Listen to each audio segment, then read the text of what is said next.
Tenemos aquí un segundo ejercicio donde vamos a aplicar los conceptos de la distancia entre los puntos. Bueno, nos piden demostrar que los puntos A 3,0, B 2,5 y C 7,0 son los vértices de un triángulo isósceles.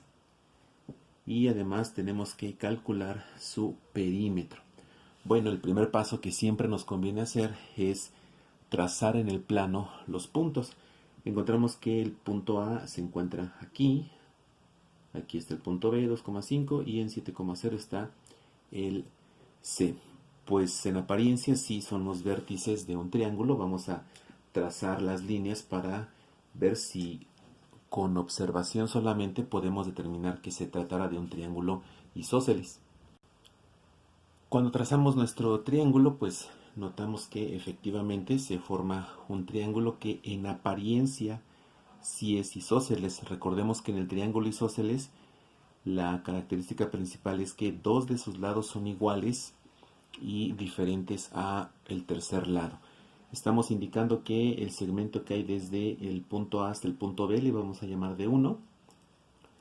D2 o distancia 2 va a ser desde el punto B hasta el punto C, mientras que D3 va a ser del punto C al punto A. Recordemos que en la geometría los segmentos de un polígono siempre se van nombrando en orden: A, B, B, C, C, A. Bueno, para verificar si es un triángulo isósceles tenemos que conocer la distancia que hay entre sus lados. Pues precisamente para ello vamos a utilizar nuestra fórmula que tenemos para la distancia entre dos puntos. Bueno, vamos a calcular el primer lado, que es la distancia de 1. La fórmula pues ya la conocemos: x2 menos x1, que para este caso x2 es 2, x1 es menos 3. Aquí vamos a tener mucho cuidado porque cuando sustituimos tendríamos 2 menos menos 3. Aplicando ley de signos tenemos que menos por menos es más, y por eso aquí nos queda 2 más 3. Después, más y2, que es 5, menos y1, que es 0. Bien, cuando hacemos esta operación, pues vamos a encontrar que 2 más 3 nos da 5 al cuadrado es 25, más 5 menos 0 es 5 al cuadrado también es 25. Entonces tenemos que la distancia de 1 es 50, o más bien raíz de 50. Aplicando el procedimiento para simplificar raíces del ejercicio anterior, podemos ver que la raíz de 50 se simplifica hasta 5 raíz de 2. Para el segundo lado tenemos aquí ya la sustitución.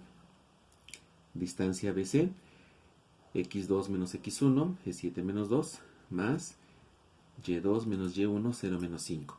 7 menos 2 nos da 5, cuando le vamos al cuadrado nos da 25. 0 menos 5 nos da menos 5, pero cuando le vamos al cuadrado también nos da 25.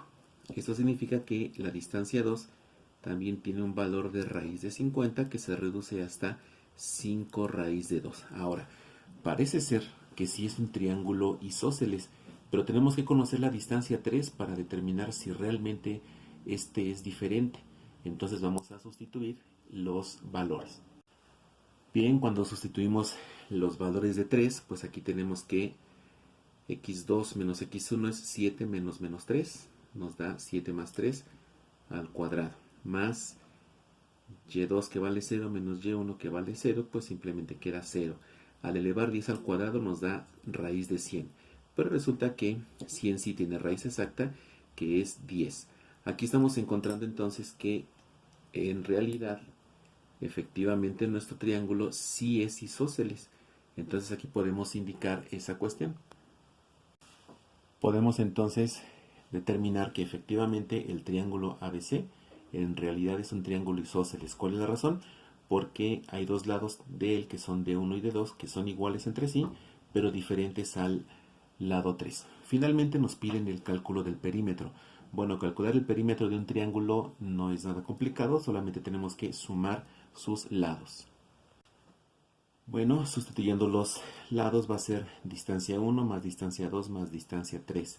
Aquí podemos sumar estos dos primeros porque son términos semejantes, 5 más 5 nos da 10 raíz de 2, más 10.